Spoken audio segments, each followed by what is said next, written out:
Here we are. I did it again. And welcome everyone to Live Talk with Becky Chernek. And boy, do I have an evening in store for you tonight. And Steve, I am going to, I thought I was going to try to pronounce your last name, but I decided I didn't want to go ahead and butcher it any more than I've already have done. So I'll let you handle that yourself. But welcome founder of WebBuy, DR expert, dealer principal. Can you believe it? So it is certainly a pleasure to, like I said, to have you here with me tonight. And first and foremost, for those that may not know who I am, I have been providing the very best in finance and insurance training for automotive dealers since 2001, in and out of dealerships throughout the USA, in Canada, providing the very best in training, and now really helping dealers to wrap their head around this digital retailing from online to in dealership, and how we can just align that experience and really create just a much better way of purchasing a car, reducing the time that it takes to buy a car, as well as reducing some of these mistakes, the IT issues, and really helping to keep customers coming back for more and maximizing their profits. So anyway, so enough about me. I want to talk about you, Steve. Tell us, how in the world did a dealer principal get involved in this DR stuff? Well, last name's Zabawa, but it's just easy enough to just call me Steve Z. Okay, let's keep it simple. That's what I I like that. see it. Simple is better. Yeah, just like anything. So like digital retailing, 10 years ago, I had all these brown boxes showing up at my home, and I couldn't figure it out. Now, my wife and I, between the two of us, we got 7, 20 to 30-year-olds, right? And I'm talking, cameras, skis, books, all sorts of stuff came over, and I didn't quite understand it. So I went to the kids. I said, "Show me how you do this." And it was very interesting that they'd done a lot of research. They knew more than I did when they go into a dealership to buy a car, basically, and they shop for price, and they really came out with a good decision on what they were getting, and they're very happy through the experience. And there were no humans in the whole process other than themselves. And I said, "How do you do that? And why can't we do that for a car dealership to make that type of experience?" So bottom line, that's what I got the idea from. And 10 years later, our product is finally baked. We have lenders, we have consumers, we have dealers, and we have the OEMs all working and playing in the same sandbox digitally together. And it's taken a long time to get all that organized and get the best vendor partners, the best OEM partners, the best lender partners. And everybody's a billionaire in this business as far as who you're talking to. So it just takes a long time to get them all on the same page and develop something that's very simple. Okay, we're going to take a very complicated transaction, as you guys know, on a car deal, right? With the loan, tax, title, license, incentives, and all those things, service contracts, all the F&I piece. And we're going to make it as simple as possible, where the customer doesn't need to talk to any humans if possible, and actually complete a transaction at 11 o'clock at night, Friday night, with their two thumbs. What do you think, Becky? I don't know, but here's the thing. I'd like to streamline the process. I mean, I'm all about it. I'm one that anytime I can get to the chase sooner rather than later, know something about my customer before they make their way into the dealership, I'm all for.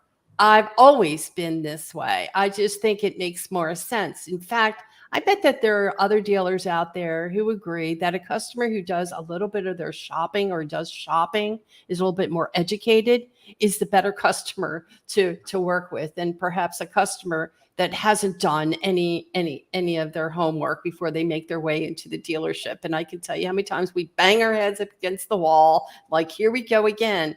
So it is good to do some of the heavy lifting before we get into that dealership. And I've always been for one. There is no reason why we wouldn't give customers the opportunity, the flexibility, determine some of these payment options in advance. Where am I in this whole scheme of things? Now, I will tell you, I'm a little bit different Hell, I remember when we implemented menu selling in the AutoNation stores back in the day, and everybody kicking and screaming and naysayers telling me, Becky, get back in that box. What are you talking about? This isn't going to work. Trust me, there's no way you're going to be more profitable putting all those products out there for the customer to see. It's just not going to happen. And so, not taking no for an answer. I'm a bit of a hard head myself, and I got to tell you, when I'm given a challenge, I'm going to do whatever it takes to make it freaking happen. And so, but we proved that you could be upfront and you could be very profitable. And menu selling, it wasn't a fad. It became, and we revolutionized the way F&I was getting done. And we proved that, hey, this is the right way of doing business. And much like what you're up against. And Steve, I'm going to tell you right now, you're up against some stuff.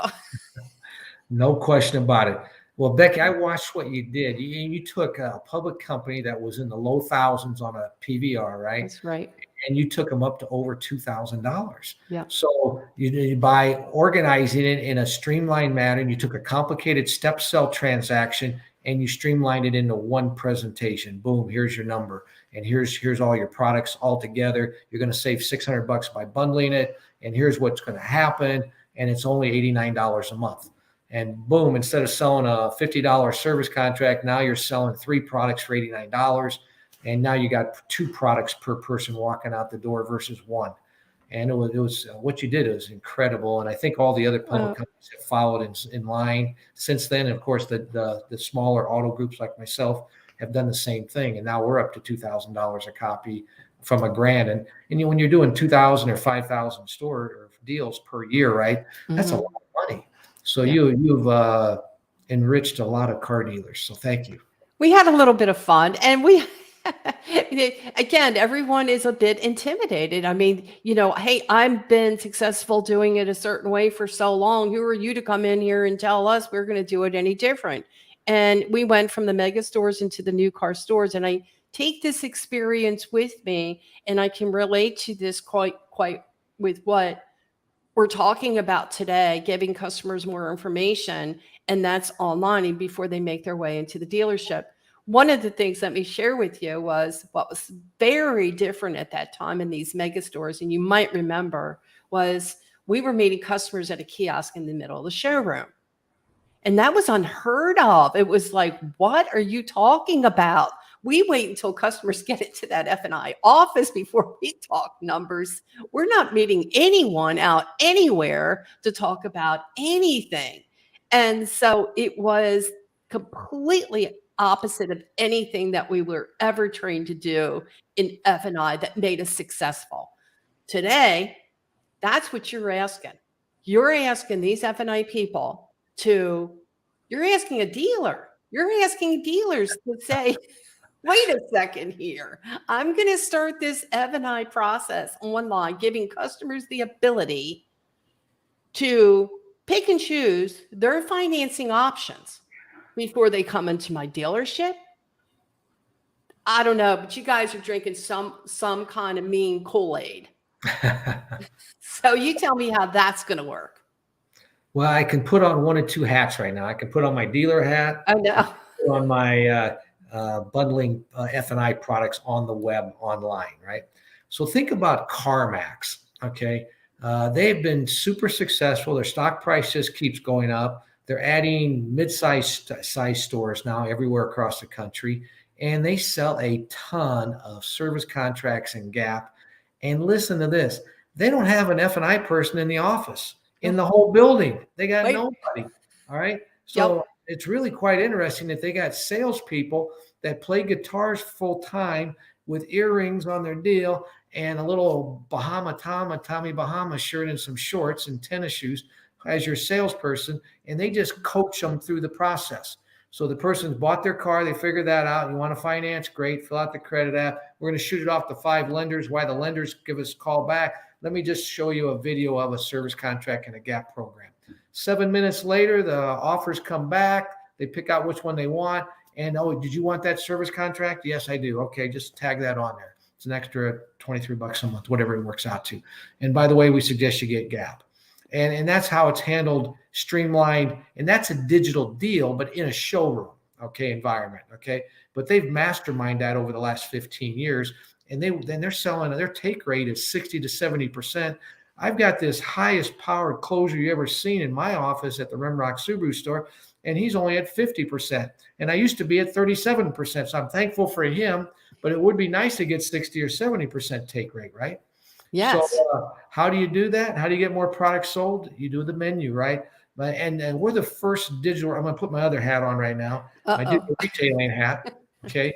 And how do you take a complicated transaction of selling a car that you normally use like 6 pieces of software to do, right? If you really think about it, you got a dealer management system, you got a CRM system, you probably have a digital retailing tool, you've got your menu, right? Whatever, Darwin or whatever. And then you got your car valuation tool like vAuto, and then you have your dealer track Route One piece of software. You got all these companies that truly do not talk to each other. Nope, they don't.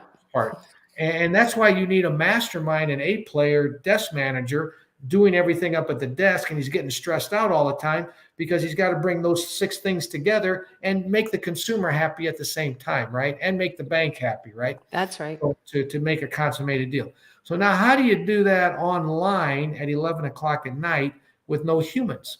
So we've had to actually stream, bring all those things together in a seamless manner and harmonious, and actually be able to get it pulled off. Have the customer click, click, click, click in a nice organized way or a random way. Because a lot of customers like to, okay, want to start here, want to go over here. Then they bring the spouse in, showing them this over here. And then maybe they make a call in the dealership and ask for more questions, answers. And then they have to do a deal. Well, that's what WebBuy does, our digital retailing company. It's taken me 10 years to get that to work, though. To get all those 6 companies I was just talking about to work together and integrated where it's seamless to the customer. They only just see one piece of look and feel software, and then those companies are plugged into the back end of the tool. So it's actually very brilliant, and I'm not the guy that built it. I got a brilliant guy that's done that, Steve Dimmock, but it actually works. And it's super simple and clean. And it doesn't matter if you're 18 and a female, or 23 and a construction worker, or 37 and a banker, or you're it actually, you can go on there and get through the transaction and actually land a loan where they're approved, and they bought their protection package, and they bought their accessories, and they traded in their car, and they got their payoff, and they put their down payment in on PayPal or the credit card, and you actually got a car deal. So we just had one this morning come in on Rimrock Subaru, used car deal, fairly simple, not too technical. But when my sales manager showed up, isn't it nice to have a deal done already, baked digitally? Oh, yeah. So that's what happened. So I have brought, first of all, before I go and talk about this, couple comments already. We have, let's see what I have here. I've got Laura Berman. Hey, Becky. Hey, Steven. Laura Berman's fantastic, fabulous. She's a hard worker out there and really helping her dealers have a better understanding of how this whole thing is working as well. Huge advocate of a simple, seamless, and easy process. Good. Then we have Michael Webb, seamless customer experience. And so he kind of likes that. And as I said, so do I. I think, though, that dealers get uncomfortable and they think, and what is your thought when it comes to giving customers too much information? I can understand your thinking. It's 11 o'clock at night. Dealerships are closed. And so let the customer do whatever they want. At this time of night, I really don't care. You go the heck you want as long as I'm not there. Right. So I get that. But when it comes to 9 to 9, from 9 to 9, I'm Karen. And if I give the customer way too much information, they're coming in, and I may not like how they come into the dealership, what products they might have picked or what they didn't pick. And let me also throw this at you while we're at it. I know a dealer who mentions, I don't know if I really want that customer going through the entire process to a final transaction, because maybe something about the deal might change in the deal structure, that maybe I can provide better terms that would be available to that customer. So rather than going all the way through that process, how about we just give them some information to chew on, and then we can get them into the dealership, so that way we have the controls that we need to assure that deal structure is correct. Got And it. we're working the deals the right way. Right, so for that dealer, or for a dealer that wants to go halfway or a quarter of the way, some guys just want the lead, right? And they want to go 10% of the way. Yes. And then there's some that are actually saying, hey, I want an Amazon experience for my customer. I don't want any humans popping up. Can you deliver that? So up until just recently, nobody could really deliver that experience because they didn't have all those vendor partners and the technology working to actually deliver an actual approval at 11 o'clock at night with a buy rate bump, right? With a menu package, right? And with the trade-in and the payoff correct, and the tax title license right, and the incentives and all correct, right? There's a lot of things that have to be perfect for that contract to be cashed, right? So now WebBuy can do that now. It's taken us a long time to get all that together, but it's been a hard grind getting everybody on the same page, right? Now, what I was thinking though, why don't we invent a piece of software that can be moldable to how the dealer wants to do the digital transaction? Okay. So that's WebBuy. That's the difference between us and everybody else's product. Everybody else has built theirs on a platform that's pretty cookie cutter and doesn't allow the dealership to mold their menu package in there. Then, in fact, I'm the only one that I think of that has a menu package to be offered, except for Darwin at 11 o'clock at night. All the other ones don't have that flexibility. All right. Most of the digital retailing products are not hooked up to the lenders, multiple lenders with the ability to mark it up. Okay. So now we allow in the control center of WebBuy, whatever that dealer's got at that store, and they may own 10 stores and they may do it 10 different ways. Okay. Because they let the general manager run their store any way they want. Right. So that general manager goes into the WebBuy control center. He marks up how much he wants that rate spread to go. So the buy rate's 3% from Bank of America. He wants 1.5% markup. Okay. We show 4.5%. That guy may want to do a different program on packaging up his F&I products. Okay, let's do it the way you want. So we've given that dealer the ability to do it the way they want to do it, whether it's all the way through, or maybe they shut off the lending tool. They don't even show people actual offers. I got dealers that on 600 or lower scores, they don't want it shotgun around, right, or rifle approached around. What they do, they just let it roll into Route 1. We text the F&I director or the sales manager. They go into Route 1 and they work it, and they call the customer up and they make sure they're on the right car. They maximize the gross, the rate, the packages, everything. And that's smart too. So so you can do it that way. So the secret is to be able to give the dealer, the control freak like myself, the ability to do it the way he wants to do it, but give the customer enough rope to hang themselves. Okay, right? Allow them to make decisions. They don't get to play with the price. They don't get to play with the rate markup. They don't get to play with the doc fee. They don't get to play with how we hit the trade. They don't get to play with the payoff. Nothing. So they let them play in the sandbox, and they can't hurt themselves. There's no metal knives or anything in the sandbox. And that's how we built WebBuy. Okay, so we have a big question here. Big. I've been doing digital deals since before it was a thing.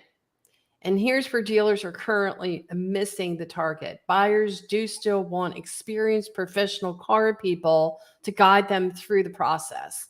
They don't want a menu alone or to look at inventory alone. They want a digital purchase with delivery that includes a human that they trust. Can I get a name here? Somehow or another, and I don't know what's going on over at Facebook, guys. I'm just telling you right now, I don't have your name. So I do apologize. So if you could just tell me who you are when you share a comment, I'd greatly appreciate it. Thank you. So Melissa. Okay, Melissa Sigmund.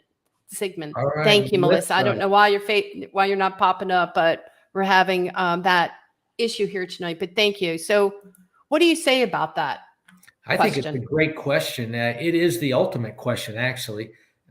So what you want to do is you want to build a digital retailing tool that can do what she's talking about here. Okay. And it's called co-browsing. And we totally, while we were developing our version 2 of WebBuy, I was able to jump on at home on a deal that they were working in the showroom. And I was actually able to help coach them through the deal at home at the exact same time. So we're both on the same client application at the same time. And I was able to coach them along with my salesperson that was right in the showroom with the customer, trying to do the deal digitally versus the traditional way. So what you have to do, again, you have to develop a piece of software that can do that. And she's right. When I buy something, I personally I don't trust myself. I want to hear it from somebody else that this is the right car for me. Okay. Tell me I want a professional involved in the process. So digital retailing is not replacing the salesman, the F&I manager, the sales manager, whatever. Only about half the deals will get approved on the first run. The other half all get turned down, right? We don't tell the customer they're turned down. We just say a professional is going to call you shortly. If the deal's being delivered outside of the dealership, that's the F&I's manager's worst nightmare, right? They hate that, okay? I said, well, I'm sorry, 10% of the deals do get delivered down the road now. You don't get to see them. Why don't you sit down at their dining room table and co-browse with them on the WebBuy application? I didn't know we could do that. So I can bring up WebBuy, they link in, and then they can see me showing them the menu, showing the video of the Assurant product. And then on top of that, they get to see the GAP program. They get to see the clear bra protection we put on the front of the car. And then the other things that we've got. That's only $89 a month, Mr. Jones. You would want that, don't you? I'm going to add that to your loan. And then they say, okay. Or they say, no, but I got, what do you have for lesser than that? Okay, well, you can do the silver package for $60, right? So now I'm able to be there with them as a professional, moving them along. So you need to have that. And some of the products in our industry have chat, which is okay, but it's better if the professional can be on there at the same time with them. So you're seeing a lot more impact through a co-browsing type of environment. Now, what type of tools do you have? Do you have I love the interactive tools or intuitive tools that, I can actually showcase a particular product by highlighting it. I can take a marker, if you will, and follow my marker. Now, I'm not going to go ahead and fill it up with the marker. Don't get me wrong, but there are very neat intuitive tools that help to express, a particular product or term, etc., that you might want to point out to the customer. I don't know if you have those type of intuitive tools yet or not. Well, I think the DR companies are listening and acting on that. Zoom, they're acting on chat, the co-browsing features, and then really when you're on the application with the customer, you can actually show them while you're pushing the buttons together. I mean, it's really cool. And anything that moves and easy to do, it's kind of fun. You want to build in all the fun tools to allow that customer to be sold. That's at the end of the day. I don't see digital retailing. I see, how you got a Best Buy salesperson and a CarMax salesperson. I can see them becoming more product experts and helping people coach people rather than the high-end closers in the car dealerships that a lot of times we have right now. So I kind of see a shifting of that as we go through that, because the tools have leveled the playing field, right? You don't have to be a great negotiator now like you used to be. So what are your thoughts? And we've got another question here, but what are your thoughts about this single point sales associate hybrid as opposed to an F&I manager? Great question. Didn't mean to put you on the spot there, Steve. No, I like the idea. I've seen CarMax pull it off. These guys are going to start throwing stuff at me. Yeah, and quite frankly, I like the idea. But you got to also have an expert back in F&I. I love my F&I experts, so they make sure the contracts get cashed, all the little details are thought out. Someone's got to do that. So you need someone that's going to sell it, someone that's going to build the deal right and get it done right and get it funded quickly. So and then with the Route 1 and Dealer Track e-contracting, that's getting better also. So that's another piece of technology you got to wind into this deal.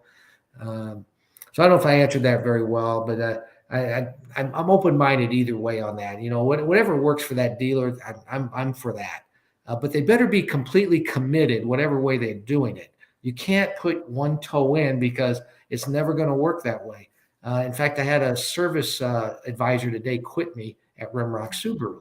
Good guy, but he did not want to. We hired someone else that does it better next to him, and he did not want to raise his game. He didn't want to be that helpful. He had gotten into his rut row, right? Well, when you change things, right, in a dealership, an F&I process, whatever you're doing, and you bring the best to the table, some people don't want to change.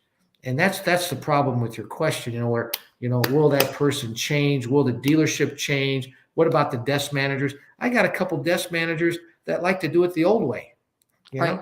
And I said, you guys, you got to come of age, man. It's going to be easier. They love it when there's a digital deal just sitting on their table already done or 3/4 of the way baked. And they didn't have to do anything to get there, right? Uh-huh. Yeah, they're just super happy about that. But they're still, I really got to control this deal, and I got to do it my way. And so there's big change going on, as you know. Well, there is big change going on, and you have two conflicts going on from each side of the court. You have the one is like, this is how we've always been doing it. This has been, very successful for us. In fact, the other night, not going to mention any names here, guys, just not going to do it. But, Dealer Advocate was talking about the emotional selling experience for the customer. And I get it, because the more emotional that you are, the more passionate you are, the more profitable you are in that deal. But as opposed to a transactional selling, like, oh, well, transactional selling is so boring. It's boring. And it is it sounds boring. I mean, it does, until the customer's coming into the dealership, in my opinion, and they're landed on the wrong car they can't afford or get approved for. And nothing is more miserable as far as that emotional experience, because we don't do our homework beforehand to find out, hey, we don't have a car deal. We don't even have a car, right? So is that a good thing? So, I mean, it's two conflicting mindsets coming together is really what we're talking through. Let me go ahead and share a couple comments. So if an experienced manager takes a digital deal and treats that person like it's their mom buying a car, ask them about credit, income, banking, debt to income, trade, what kind of car they want, then recommends the right car and right banks and right back-end products, it's a slam dunk. 90% of the time, it's that simple. Melissa, yeah, you know why I love Melissa so much. But that's what I'm talking about. It's doing a little bit of fact finding earlier on to get to that, to get to that point. So so what's Car Bravo? What are they doing in this whole where do they fit in? What's going on with that? Well, there's two big things that just happened, and one of them is Car Bravo. So Car Bravo is the General Motors new website that they're going to become rolling out here in the next month or two. And it's the opportunity to take their 400,000 or 500,000 cars that they normally take to the auction, and they're going to try to sell them online against Carvana, right? So they've signed up a deal with SpinCar to be able to spin the car just like Carvana, inside and out. And what's nice about SpinCar, they have the feature set in there, which tells you all about your technology safety features, kind of your feature benefit illustration walk around. And they've got Techion doing the actual transaction in the software in the background. And so they're trying to bring some really cutting edge software together to be able to actually transact their cars. And then they're going down to the dealership level and saying, hey, guys, there you 4,000 GMs, you got a lot of used cars and certified cars. Wouldn't you like to get them more exposure? Well, we'll put them up on Car Bravo, and we're going to blast this thing everywhere and do Super Bowl commercials and all that good stuff. Don't you want your cars up there getting leads on them or get them sold, right? Sure. And so it's pretty exciting to the General Motors dealers, and about 1,100 of them are already signed up. But part of that process is that they have to change the way that they take pictures on the car. They need to do the same process that Carvana is doing to be able to be on CarBravo. So they've hired SpinCar to be this piece of software that the dealer can use and to take the walk around, take the pictures of the car, and to be able to take the inside, every little pixel on the inside of that car, and to be able to display it on a 360, and then be able to upload it into CarBravo. So now what they don't have is on the tier 1 site or the tier 3 site, they don't have a dealer-friendly, dealer-centric, dealer enterprise-wide type of digital retailing tool. They got their OEM tool, Shop, Click, and Drive, that does not have SpinCar in it. Right. So if they put WebBuy on their website with SpinCar is inside WebBuy. So It's really cool. So when you're actually doing a digital deal, you can spin the car and see all the advantages. Or if you forget about, is that all part of the car, you can go back and see if that's on the car or not, right? Inside, you don't have to bounce out of your digital retailing tool, go back on the website to figure it out. And the other thing is you got to really merchandise your car well. So you want rich merchandising. You also want to be able to tag your damage. So if there's any damage on the car when you're selling a car digitally to somebody that's not going to actually drive the car or see it before they sign the papers, you need to show them what they got. So that's part of SpinCar also. That's what General Motors wants. They want a transparent, clean sale. And then so the dealer pays about $295, kind of like a true car deal, to General Motors as a fee to put it up on CarBravo and sell it. And so it's not, it's looks like it's got a possibility of doing well on this thing. I like the idea, but the people at the top of General Motors are pushing the envelope, which is really cool because they don't normally do that a lot. And here they're doing that, and they're kind of crossing the line as a dealer because now they're actually trying to sell a car, right? And that's not their job. Their job is to make a car. Our job is to sell a car. And as far as a car deal, then I'm putting my dealer hat on right now. Yeah, right. And so there was conversation about that. I think Brian had a post the other day on LinkedIn talking about his conversation. He'll have Brian Posh on an ADA about where is this all going with OEM control on DER. Yeah. Do you want to talk a little bit about that, or? Yeah, Brian Posh is a good friend, and he has been our 4 years ago. He came out with a book on digital retailing. It had like 40 different possibilities that you could do with digital retailing. Now there's basically 10, and then there's about 5 OEM products out there. And so now it's kind of getting down to the serious players. We're one of those, which is, thank the Lord. But at the end of the day, I only bring the serious players here. Thank you. I appreciate that. Yes, now, how do you handle this? You got the OEMs breathing down your throat, and they've built some tools that they actually haven't needed. Well, Shop, Click, and Drive, they actually built themselves. All the other products, for the most part, have been white label by somebody that didn't make it in the business yet and are trying to make it. And most of their products are half-baked. It's taken me 6 full years to build mine. Most of these companies have only been in business for like 2 years. It takes a long time to connect all the dots and to get all the approvals and everything necessary to actually transact this thing digitally. So they're just half-baked. So they haven't thought about it. The other thing is most of these OEM tools are not well thought out for a dealer standpoint. They're not dealer-centric. And they're not built by a dealer. They're not organized to allow the dealer to do the business that they want to do it. And that's where the disconnect is on this whole thing. And Brian doesn't believe that the OEM should be jamming their tool that's half-baked down the throat of the dealer that would like to give a better experience. Okay. Right. So you got a real push and tug on that. And then you got a lot of dealers. This is what the Chrysler guy said the other day from the factory. Andre, he's a good guy.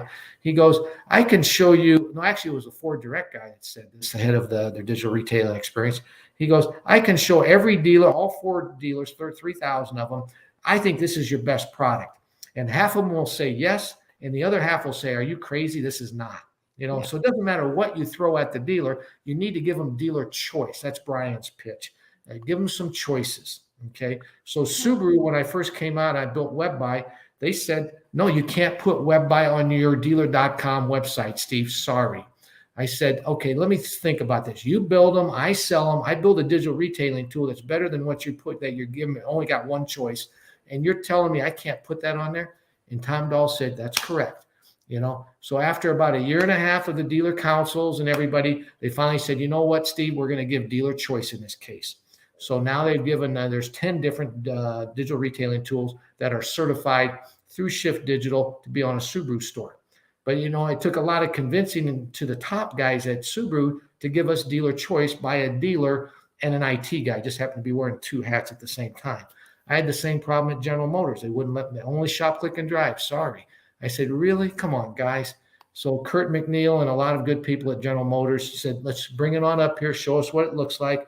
And after 2 years at the Renaissance Center, they said, okay, you can put it on General Motors stores. So it's a battle every day. And when the person changes at Shop, Click, and Drive or at the Ford place or at Chrysler, then they have a new set of rules on what digital retailing tool can be on there. And Brian Posh is just saying, hey, guys, be more flexible. Go out and find the 5 right ones or the 10 right ones and give the dealer a chance to have choice, co-op the deal, and then integrate deeply with it so that it really works good from where you got the OEM and then you got the captive lender from the OEM. And then you got the incentives, Smart Vincent in the Ford case, have it really tightly integrated. Like General or Subaru, I just integrated with their accessories program. Oh, yes. So, and then I just integrated with their GTP, the Guaranteed Trade Program. So it really works nice if you can give whatever the OEM special thing is to be able to bring that into your digital retailing tool. My point with Brian is that we want to work together. We want to coexist. We want the best of all worlds for the consumer, because at the end of the day, we want the consumer to be happy and buy from that brand, right? I'm heavily invested in Subaru in this case, and that's how I would like to continue to have it. Do you know Steve Apicello? He Yeah. knows you. He just thinks the world of you, by the way, Steve. So here's the thing. I've just got this about Steve's, but Steve's Web Buy allows customers to steer through all the car buying choices to inspire confidence and awareness, including F&I accessories, personalized for the dealer and the customer.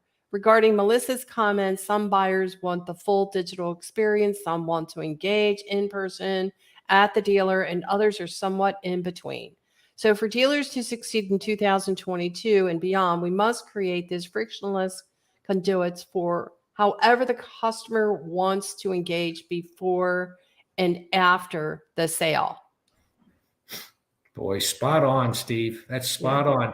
And that's what I found. I want everybody to do a digital deal with no humans and then do all 200 deals at that dealership. That would be best for Web Buy, right?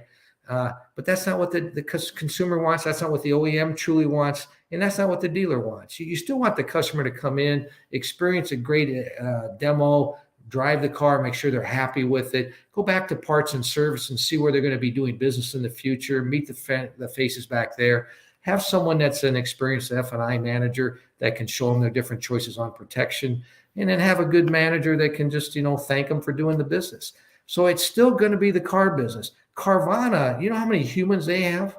They got like 10,000 humans working on the sales process. I don't think people realize that, Steve. Yeah. I just don't think that they don't realize how many are actually involved in Carvana. And I do want to talk to you a little bit about what your thoughts are with Odessa there, acquiring Carvana, acquiring Odessa. Steve says dealers must be able to maintain their unique value propositions. Why buy here? Why return here? Yeah. Yeah. With their self-chosen processes and experiences. OEMs forcing their singular solutions on their dealers diminishes that uniqueness. I've got it, I'm not the DR expert like you are certainly, or Steven, but that to me is extreme. That is so important in helping and making sure that dealers understand the technology to leverage it based off of what they want to be able to implement. But they've got to, it's on them too. And I'm going to be the one to say this. Brian Kramer, I don't know if you met Brian Kramer or not. He is a very forward-thinking GM. He rolled up his sleeves during COVID and decided we're going to get this somehow, some way. And we're going to make this work. He made the decision to walk through what this technology doesn't do.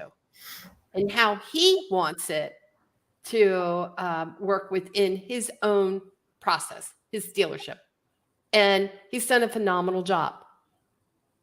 How many dealers are really willing to roll up their sleeves and say, okay, what do we need to make this work, and understand what this technology is or isn't doing, and how we can make or leverage that technology to streamline this process and make it a better user-friendly way of buying a car? Am I calling it right? You're spot on. Brian Benstock up there at the Honda store up in New York, he's done an amazing job on. They were shut down. You know, New York, Pennsylvania, California, quite a few states were shut down in COVID, right? They had armored people watching, making sure nobody went into car dealerships up in New York. They were going by on an hourly basis, you know, and so that really became difficult. So you had to talk to people digitally or on the phone somehow and wrap up a car deal. So most of the software didn't actually allow the customer to do it fully, but it allowed them to go about halfway through. Then the humans popped up and they worked it out without the people coming into the dealership. So they were still able to deliver their 300-400 cars a month at that store and move it forward. So that really got people, the take rate on digital retailing went from about 30% of the real bright people that had digital retailing before COVID. And now you had about 70 or 80% of the people have it today. You know, if you go up on a dealership's website, you'll see they have some form of digital retailing. The manufacturers are forcing their singular solutions like eShop. Now, what I did like about Chrysler recently, even though eShop is being forced on all 2,575 dealers, they're allowing a good dealer-centric product to coexist with that product on the website, which so the forefront Chrysler dealers that we're doing business with now, they have eShop on there. If the customer wants to do it that way, they can use the word eShop. We're white label, but they can use our technology now because we're a certified Chrysler product, you know, for digital retailing, and they can use ours to hit the trade, to see accessories, to get an e-price, and to buy now or lease now. So we have like 5 journeys with WebBuy, and we allow the consumer to meet us where they're at. Okay. Like most digital retailing tools just has a buy now button. Well, not everybody's there at buy-in now, you know, on the website. You know, they're just in the initial stages. Hey, tell me what your trade, how much you gonna give me for my trade? Okay, that's a nice button hit, right? Show me my protection packages. Okay, we got 15% of the people that are looking at accessories and protection packages before they buy the car. That's their first call to action. I thought that was pretty interesting. You know, that's a big piece. When you go to Best Buy, right, you go up to checkout, right? What's the first thing they do? Do you want a service contract on that? And their take rate is really good there. You know, so people want to buy a service contract in general. They want protection. They want gap if they've got a lot on a loan, but they need to know about it, right? And you need to do it in the simplest possible manner with the most video and pamphlets that you can. And you got to be, you know, a lot of my competitors, they don't show what the payment is on Gap. They just say, do you want a Gap program? It's $8.95, or they don't even put the price in there, you know, and they don't even put in a pamphlet or a video. You know? Right. Well, how do you sell it? So put a pamphlet, put a video, get the price out there, get the monthly payment. Allow the people to say yes or no. What's the worst case? They say no on digital, right? And then they come into the dealership. The F&I manager is going to get a second swing at the bat, right? Now you know, you can still sell it. You're right. I had to bite my tongue here for just a second. So, okay. So I talk about the fact, why aren't we doing a better job training salespeople, and work with me on this one, go salespeople on product knowledge. And so I can see, here's what I see. Customer went through some or most of the customer experience. And okay, so maybe they chose a product or two, and they're coming in for delivery, like you said, most of physical delivery anyway, right? Maybe some offsite deliveries, but we'll talk about that later. Anyway, so if a salesperson has access to this information, whether it be a desking tool through however which means, whether it's digital through your buyer's agreement, however which way it's done, they can then maybe when they're doing the walk around point out the fact that, hey, by the way, we do have an excellent tire and wheel coverage. So if in the event you hit into a pothole board or on the road, blah blah blah, especially with these alloy wheels, you want to go ahead and make sure you have some coverage. And it's just like a soft plant the seed. And so I imagine from there, then either they're finalizing the transaction with a final declination menu, and or that's happening in F&I. Well, that's Is that definitely it's a beautiful transition to back there.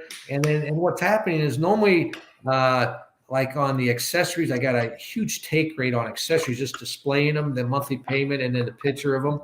And we're selling double what the national Subaru store does because we're actually able to see them ahead of time. And then when they come into the dealership, what's the first thing they want to do? They want to go to the pro in the dealership and say, "Is this good to put that on the STI?" and da da da da da da. Well, the salesman just wraps the sale up then on those accessories, and they upsell them. Oh, by the way, these three things you probably need also. Let me show you what those are. Okay, I'll throw those in. It's identical to back in F&I.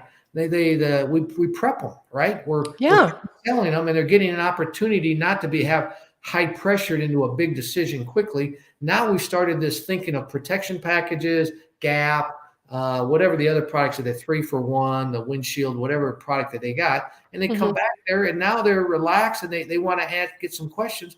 Well, I think we want to do this and that. What do you think?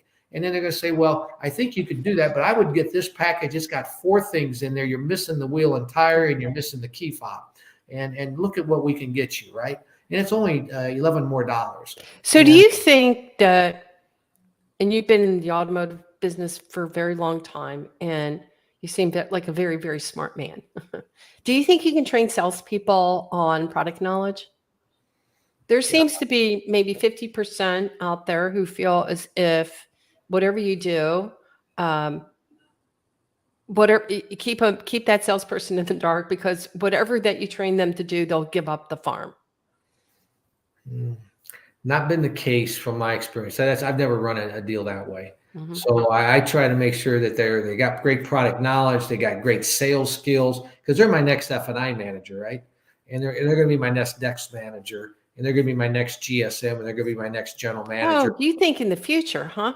Yeah. In fact, a lot of my people are my best installers at WebBuy, or my salespeople at WebBuy. So I got a tech company now. So if they want to get in the tech world, they do that. So I've had 2 of my best BDC girls. They've just done an incredible job installing all my WebBuy stores now. They're the best. They have the jargon. They know exactly what the other people are thinking. They've already done all the digital marketing and the BDC stuff. They know how to connect to Vin Solutions, Dealer Socket, eLeads. They get it, So when our customer for WebBuy wants something done, boom, they already know it. They're 2 steps ahead of them. So you really do. Knowledge is powerful. And then, like, I got this one sales guy. He's just a short little guy, about 5'5", nicest kid. Started at 21 years of age, right? And he almost made $100,000 this last year in his first year in the car business, right? I love that. Someone's trying to steal him right now to go down to a pot lot. Sells 40 used cars a month. And I said, why? And then my manager that was over him said, why do you want to do that? You got all this knowledge. You're going to get your opportunity. Just sit patient and continue to suck up the knowledge. Henry did a really smart thing today. He said, I'm going to let you in, and you're going to be an assistant manager in Vin Solutions now. You're going to be assistant manager in WebBuy now. And I want you to learn these technologies at a manager's level, and we'll put you on an internship the next year. And that's smart. Wow. That's where you get ahead, and you keep your people. And they need to know that there's no glass ceiling, that they can move into those different spots. And you got to encourage that, but you got to be smart. You got to know your product. You got to know all the ins and outs. And I always put them back in F&I next. And because then they learn the loan to value, they learn how the banks buy the stuff, they learn the product back there, they know how to get things done. And then I find out if they're still a good salesperson. If they're great sales and they're good at their paperwork and they got good CSI, that's my next F&I person. So you got to develop a bench, right? Well, you certainly should be developing a bench, and I'm all for that. And that is the person that we're promoting to F&I. And every single time, every time we seem to do this, I think we have we don't have as much turnover in the stores. When you bring somebody else's problems in, you get somebody else's problems, and you get their culture, not your culture. That's right. Looks like Amy's talking about coin-operated salespeople, F&I managers, and that is so true. Her point, the last one, was really good. Okay. You need to buying cars off the street is the next big thing right now. That's really going wild across the country. We didn't know that we could buy so many cars off the street. Nobody. That's so true. Yes. And Odessa and Mannheim are not getting as many cars lately, right? Because there's not as many cars rolling around. So, and then Carvana and everybody's buying everything that's going through the deals, and the prices are outrageous at there. So how do you do it? So we got a product called, everybody calls it Web Buy, We Buy anyway. They don't see the second B in there for some reason. So, but everybody's got these We Buy Cars program. Well, we use our car evaluator to automate that process. So the customer wants to sell their car to the dealership, and we're advertising it on the website. They just push our technology, and within a minute or two, they get a hard offer at 11 o'clock at night with no humans. And that's really You've got to have something like that. Yeah. So my salespeople, whether they sell a car or buy a car off the street, they get paid the same now. And I think that's really where the deal needs to go. So Amy, I would go back and then see if that's how your manager's doing it there. But you can go to Facebook, you can go to Craigslist, you can get the leads from KBB. We buy all the leads for our market on the Auto Trader and the KBB programs. So we contact those 200 leads and try to buy 10 or 12 of the cars. And then the We Buy gets us another 5 or 10 cars. So that's how we're been getting a lot of our inventory. We've doubled our used car inventory during this downtime. Well, we have another comment from Stephen. Can you read that? Yeah, the battleground between brick and mortar dealers and the 100 online retailers is misguided. Brick and mortar dealers shouldn't try to catch up to the online retailers. They should surpass them with the brick and mortar dealers' unique ability to also locally service their customers beyond the one-time transaction. That is so.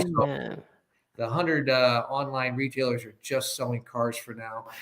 DR is an important customer engagement step, but is not the final dealer engagement, or shouldn't be. Selling a customer a car should be. Now, I got a son that I've helped raise. He is my real son, but he is my son. I love him. But I never was able to adopt him. But he went out and bought a car from somebody the other day, and a truck. And it's really cool that guy that sold him the truck, the 5 things that went wrong with the truck afterwards, he's actually fixed, okay? Which is normally not the case when you go out to the market on a used car. It's buy it as is, and that's the deal. When you come into a new car dealership or a nice used car dealership, they have normally a service contract that you can put on there to protect yourself from breakdowns after the fact, right? And it's a place to actually do it. Like Tesla, I think they've made a huge mistake over the last 5 years not using franchise dealers. Now, surprise, surprise, I'm saying that, but we have buildings in Billings, Montana. Tesla came to me and wanted to buy one of my buildings so they could put a service department there. Well, they're wasting a lot of capital because I already got the building, I got the salespeople, I got the market. We would have sold twice as many Teslas in this marketplace than they did by doing their lousy online program. It's okay. But they're very out of sync with what we bring to the table as new car dealers.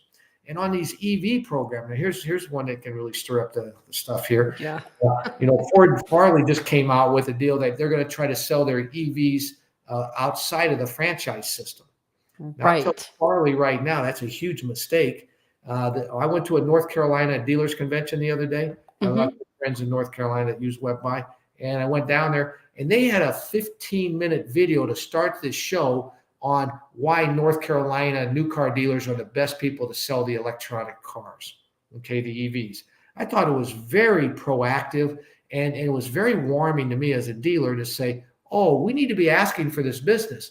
We need to be going to General Motors and Ford and these other places, Tesla and stuff, and say, we're the people to do it. This is our job. This is what we do. You guys don't do this stuff. Every time the factories tried to sell cars themselves, what's happened, Becky? It fails. It fails dramatically. You know why? because they're builders of them. They're engineers. They're not in the dealership environment. It's just the same thing. When you talk about DR, now what makes you very unique is that you've got that technology going for you, and you're also in the trenches. You've got both minds. Well, And that's very difficult to find because many of some of these technology providers wouldn't know how to sell a car if their life freaking depended on it. They just wouldn't. So they how can you the problem that we're having is aligning that online experience to what's going on in the dealership. We've got to bring the two together. It's got to all come together to make it a good experience. yeah. So Right now, it's disjointed. you said the right word, painless, a good experience. Right. So you have to have automated lien payoff features in your tool so you don't have high payoffs, right? Yes. You have to have accurate tax title license, or you're going to have, when it gets back to that F&I office, there's going to be pain, right? Right. And or if it gets back to accounting, it's going to have pain. Oh, it's going to be painful. And if the customer doesn't know what they're really getting, it's going to be deal. So you got to make a very simple a very complicated transaction simple and transparent.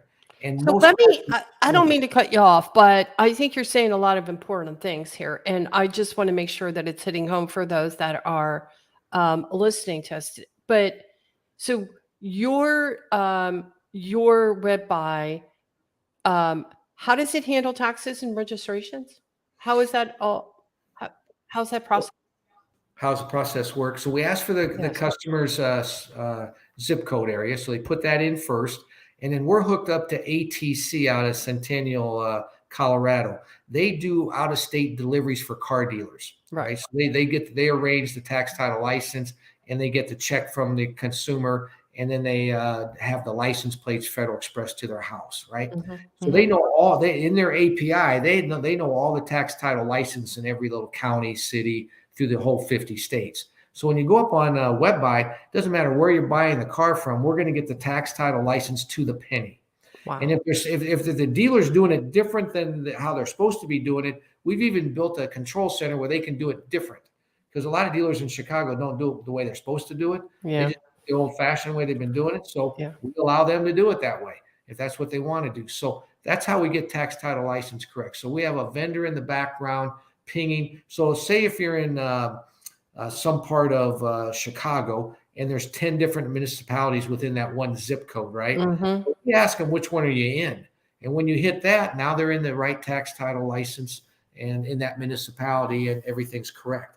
And is that the same for leasing?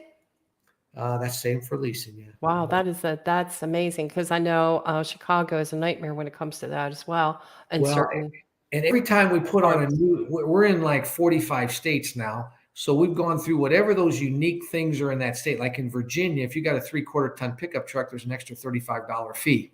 Boom. Who knows that, right? And then you go over to Seattle, they got a transit fee in Seattle. That's an extra 1%, depending upon what zip code you're in, what municipality. You got to factor that in. So when we open up a new state, we always find these kinky things, and we have to work through them. And so we've been able to, again, Steve Dimmock, I've tried to kink him with all these different things, and somehow he figures a way to make it. That in of itself is, it's worth web money, Becky. That's to digitalize that and make it correct. That's one of the things that I liked about Brian was that they're utilizing, I guess, DMB, DL, and I guess it's close to what you're able to do for 45 states, which is only available in 3 states.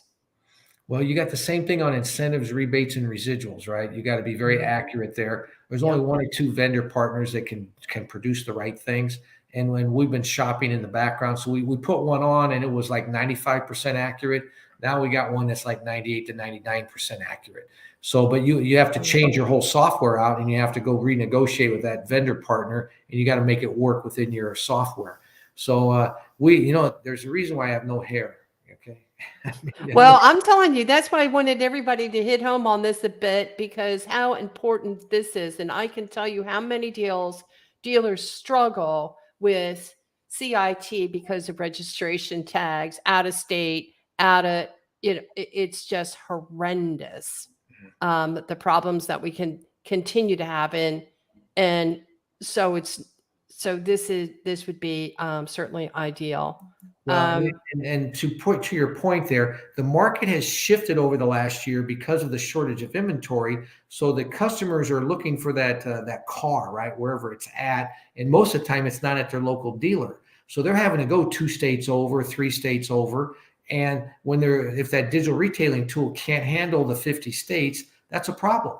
So the numbers don't come out correct, and they think they're going to get it for this price, and like in Montana, there's no sales tax.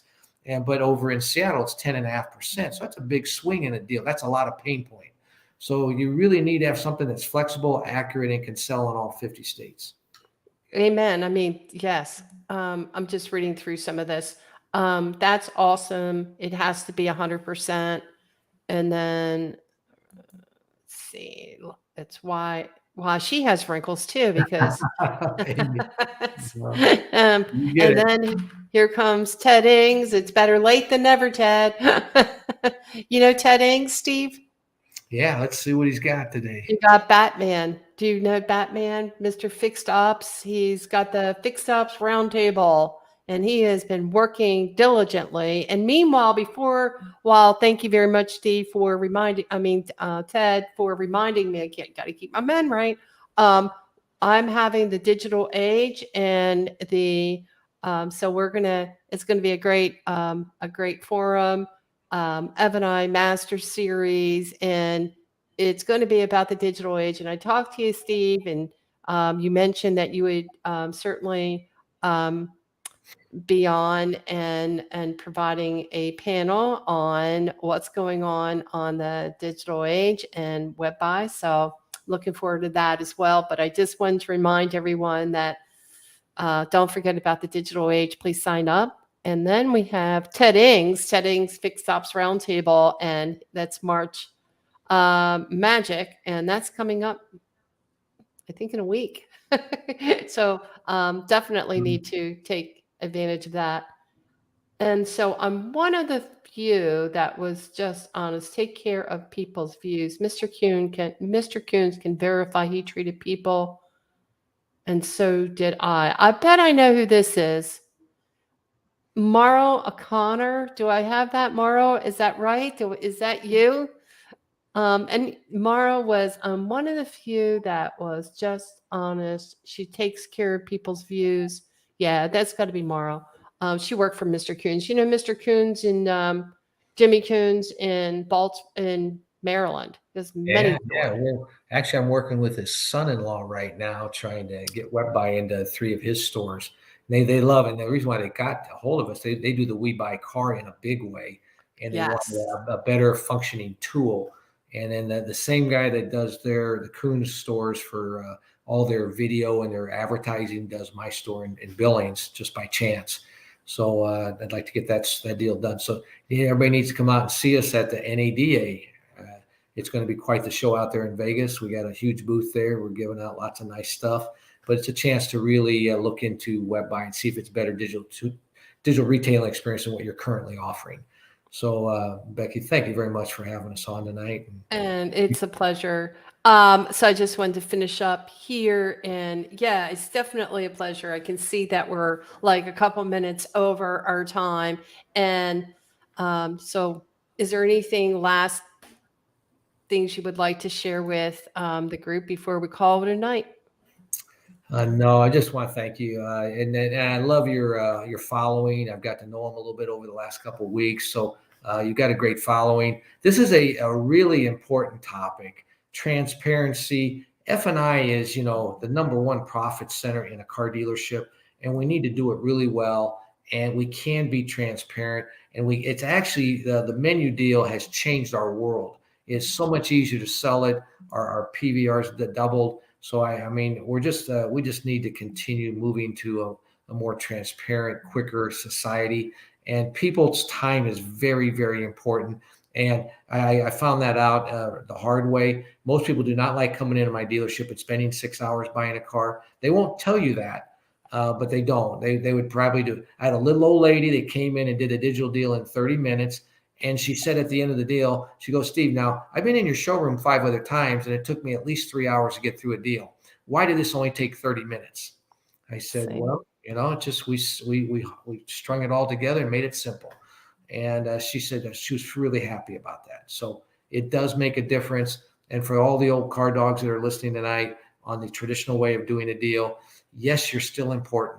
Yes, we still need you to get to buy the deal. Yes, we need to figure out the last objection. Yes, we need to still bump the trade. Yes, we do need to take the heat out of the F&I deal, whatever it is. Yes, we need to still train salespeople. Yes, we need to still buy cars off the street. So this world ain't changing anytime soon as far as the car dealership and people coming down to finish the transaction.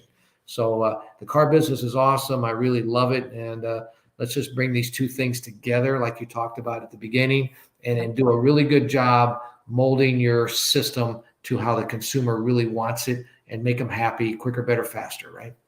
I love it. That's it. That's the recipe for success. I think we're on to something here, Steve. And again, it's certainly a pleasure to have you come on.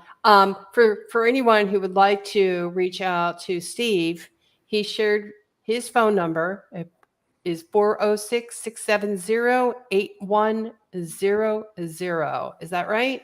That's correct. Yeah, call me anytime. Love That's to talk pretty about awesome. it. You're going to get a lot of phone calls, Steve. But I think everyone needs to, if you've got to check the demo out, you've got to check this demo out. You've just got to do it. Take the time to do it.